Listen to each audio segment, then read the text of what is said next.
only prediction I'm truly confident in is that Pierce Brown is going to destroy me.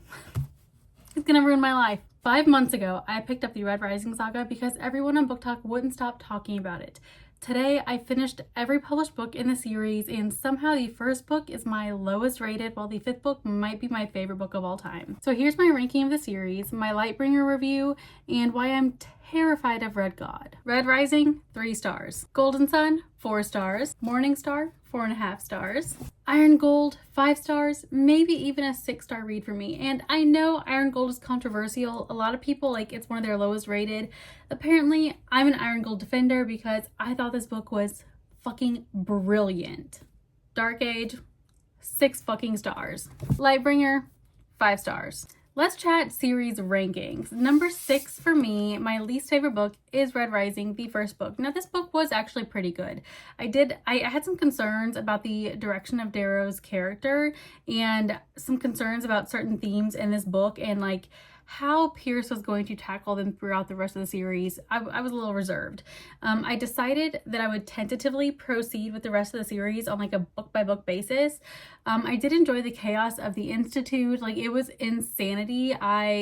This book was a good time. I had some concerns. Obviously, I decided that I enjoyed the series. I liked where Pierce was going, and we're gonna keep talking about it. But yeah, this is my least favorite book in the series. Number 5 is Golden Sun. Now, this book was already leagues better than Red Rising. Red Rising also kind of read kind of YA to me in the writing, but Golden Sun and the rest of them just blow Pierce's writing out of the water. Each book, the writing just gets better. I found Golden Sun to be so compelling, and many of the themes in this book are so relevant to present day. It was so interesting to see how easily Darrow lost himself in the life of being a gold.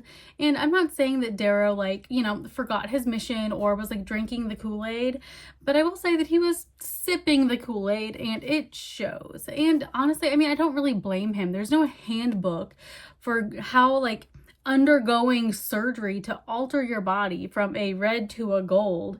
There's no handbook for how to handle that and not sip the Kool-Aid. I also loved all the parallels between Darrow and the Jackal. Oh my gosh. And the commentary on media control and propaganda with the Jackal. Next in my rankings, number 4 is Morning Star, another fantastic book. This was yet another compelling and relevant read. I still can't talk about Ragnar. That was devastating. I also noticed in this book, we are starting to get more we're starting to get some background on capitalism, the poverty of the low colors at this point in the series. We're starting to get commentary on drug use and how drug users are looked down upon. This book is setting up Iron Gold so much. How far Darrow has gotten from his people and the people that he's fighting for, how much more gold he has become than red. And then, like I said, about the poverty and drug use and capitalism. Fantastic. And then Lightbringer is number 3 on my list. Pierce, why would you give me that gift to just rip it away from me so quickly?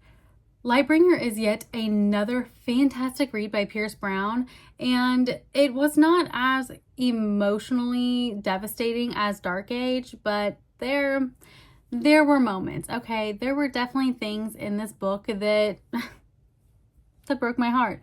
5 stars, easy peasy. At this point, I don't even think that there's a question about it. The writing continues to get better with each book. I'm not even sure how, and the themes that we are discussing and pursuing throughout the Red Rising saga are just amazing, and I love Pierce's approach to them. Okay, I love the juxtaposition with the different POVs, and I love how he is paralleling Darrow and Lysander, and also how Lysander is using so many of Darrow's tactics because he looked up to Darrow in a way, studied Darrow. This book is insane, and it put me through the ringer, though not quite as bad as Dark Age. So Lysander's a twat. Now I still think that he parallels Darrow a lot, even though he's terrible. Okay, even though Lysander is terrible. But you can't tell me that the parallels aren't paralleling, because they are, and I will not hear anything else about it. Why would you give me Cassius to take him away to, and I mean, I knew what was going to happen. I knew it was coming, and I hate it. I love Cassius, and you know, there's that. And then Lysander getting his hands on like the fucking virus or whatever it is, and what virus did to the Rim. I mean, I'm not super surprised. And like, let's be honest, guys, he pulled a Darrow. He did pull a Darrow. Devastating. Wow. This, yeah, Lightbringer was insane and intense. And then the beginning of this book had me sobbing, because everyone kept mentioning, like Severo kept mentioning, like he needs to get back home to Victra. She's probably had the baby already. And I'm just like, oh, fuck, he still doesn't know about this. Yeah, Pierce knows how to write a book that will just rip your heart right out. Iron Gold and Dark Age are tied for number 1. I loved both of these books. Let's start with Iron Gold, okay? What I loved about this book is we start getting other POVs, right? Like we get Ephraim and Lyria, and what I love is, so Morningstar sets up the framework for this book, right? By starting to give us information about how much life sucks for the low colors, especially right now. And then in this book, we get POVs from some of these low colors affected. And it's like we start seeing the ramifications of war in this book and how war has impacted like those Darrow has been working to free, and how capitalism is like affecting them. Like they were freed from the mines, and then capitalism came and took over, and now like they're out of jobs. It's so compelling and relevant and a brilliant piece of work. And Dark Age, this book was brutal. I mean, Pierce put me through it in Dark Age. I'm pretty sure he was like, how many people can I unalive in one book? And this was the result.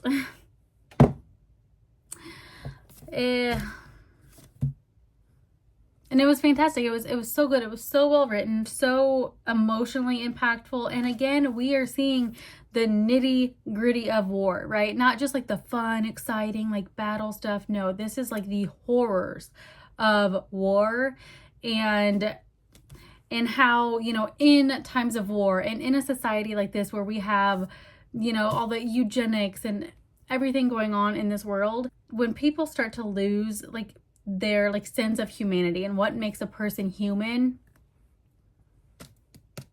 that's in this book. Let's chitty chat about some of my favorite things in the series. Now, my favorite character, I had such a hard time picking a favorite character because there are so many amazing characters in this book. But like if I had to pick, gun to my head, Severo. He's insane. He's loyal, he's funny, he's sensitive. Severo, like I'd have to say him. My favorite villain, okay, I'm torn between Apollonius and Lysander. And so Lysander, because he just fascinates me so much. He's awful, he's terrible, like I hate that guy. But as a villain, he just fascinates me so much, especially with the parallels to Darrow that I previously mentioned. I don't know. And Apollonius he's insane. And I think he's such an entertaining character. Like some of his speeches and the things that he says, I'm just like, who the fuck says that? What's happening? Yeah, I think those are my two favorite villains. Though there were moments that I really enjoyed the Jackal as a villain. The character who I think has improved the most and is also one of my favorites is Cassius. I've never really hated Cassius. I think that he made like some bad decisions and like he knows that. I'm like tearing up. I love Cassius. The most heartbreaking deaths. Oh my gosh, guys, I'm tearing up already. Okay. The most heartbreaking death for me was Ragnar. I bawled my eyes out with Ragnar. That was so devastating. And I'm sorry, like what did he say? Like, Basically, I'll meet you in the Vale, and like, I'm not a builder, so take your time. No, no, can't. Absolutely not. And that is referenced again in Lightbringer. I'd have to pull up the exact quote. Okay, the next heartbreaking death for me was Ephraim, and I'm not gonna lie, I thought that he was somewhat safe because we have his POV, and I just thought surely we're not going to be in someone's POV when they're unalived. Well, fuck me. Because that was insane. I honestly wasn't sure if that was real or if he was on rugs, because I was like, surely not. Surely we're not in his POV as that's happening, right? Well, cool. Made even more heartbreaking by the conversation that him and Volga had before he left. And the other death that was super heartbreaking to me was Cassius. Pierce Brown, you just gave him back to me. And then I'm sorry, when one of them said like he didn't need a woman's love, he needed a brother's. Okay. Well, so yeah, Ragnar, Ephraim, and Cassius. Let's get it together and move on. This is why I think that the Red Rising saga works and resonates with so many people. For one, it's fast-paced, it's engaging, it's exciting, it's adventurous, it's horrific. There is a romance subplot that is like, super duper like subplot, but there is like, a romance element, and there's just so much to love about the series. And within all of that, Pierce is asking so many questions about power and corruption and, the government and capitalism and how these things like affect like the different levels of people. And it's insane. Like, what is the cost of freedom? Is there a right or a wrong way to rebel? Tackling themes like the cycle of violence and the paradoxes of revolution. And it's just so good. We just see how war and this like divisive society like impacts everybody and the way that they feel about fellow humans. And I think by using a color system instead of other ways of identifying like these different types of like humans, it separates even like the reader from our humanity in relation to the characters, except for when it's like the characters that like Pierce wants us to feel a certain way about. I think that was done. Guys, the series is so good. Again, it's fun, impactful, engaging. There's so much social commentary to dig into and deep dive for those who are interested. And I am terrified for Red God because Lightbringer ends with Lysander having the virus or plague or whatever he has that can like target specific colors. And I definitely think that he's going to like release it, and I have a feeling it's going to get out of control. Oh, it's insane. I fear that Severo's not going to make it through the series because he is so beloved, and there's just been so much talk about how he just wants to get back to his family and be a father, and I just fear that that's not gonna happen. Oh god. So there's going to be more on the Abomination, right? This Jackal clone, because like we know he exists, but we haven't seen him in a while. We know he exists. We know that a lot of the discourse over the last couple books behind the scenes has been caused by those like by like Lilith and whatever. I just haven't decided. I think there's going to be some alliances popping up. I just haven't decided. Is it going to be Lysander and Darrow deciding to, okay, we are going to try this ally thing against the Jackal, or is it like Lysander and the Jackal? Or I guess the Abomination, are they going to decide, let's team up and like, I don't know. I don't know. I'm scared, okay? I'm anxious, but I'm scared. The only prediction I'm truly confident in is that Pierce Brown is going to destroy me. He's going to ruin my life. He's going to ruin my life no matter what happens. Let me know who your favorite Red Rising character is and whether or not you have a favorite book in the series. Thanks for tuning in and chatting all things Red Rising with me. If you're interested in these kind of videos, make sure to go ahead and give me a like, follow, or subscribe.